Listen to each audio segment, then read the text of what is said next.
Alright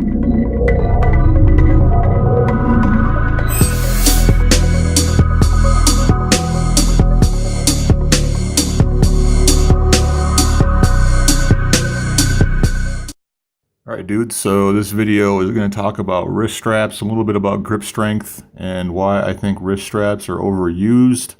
Before we get into that, let's take a look at these quads.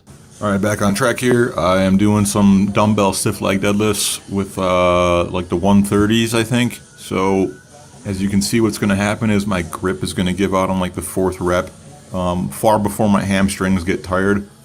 So pretty much this is one of those situations where I would actually recommend you use wrist straps, because you don't want your grip to give out before the main muscle that you're targeting gets fatigued. And then to give you more of an example here, I'm doing dumbbell rows, and my grip will give out about the 6th or 7th rep on this, and my back wasn't really, you know, exhausted at that point. Like, I could have done more if I had straps.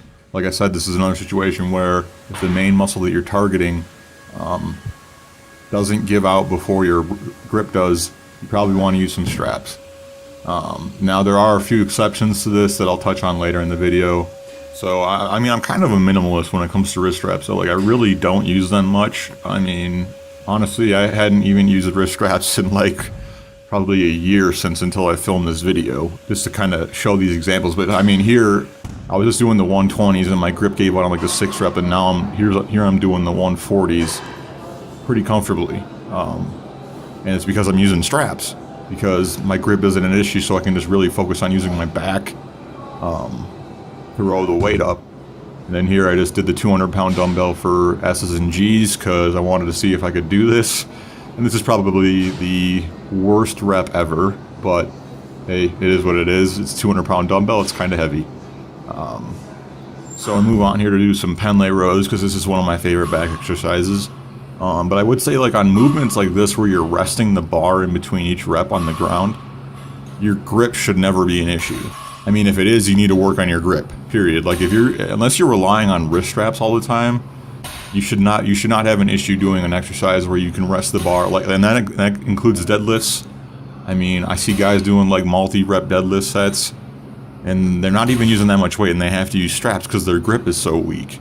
And that's just because they're relying on straps for everything. Like, I see guys that train on like back day, and on days they're doing pulling movements, they use straps for every single movement. And it's like, do you really need those? That's a good way to basically never train your grip, and your grip is always going to suck.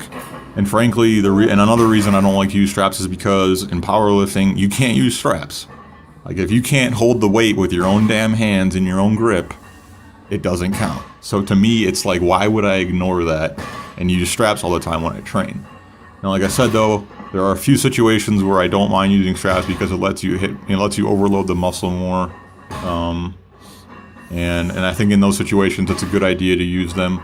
But more often than not, I choose to forego straps because I'd rather just be working on my grip at the same time.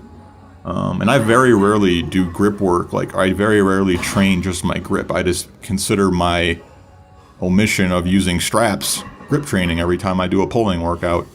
So it's kind of my take on wrist straps, guys, and my take on when you should use them and when you should not. But yeah, pretty straightforward. And as always, keep progressing.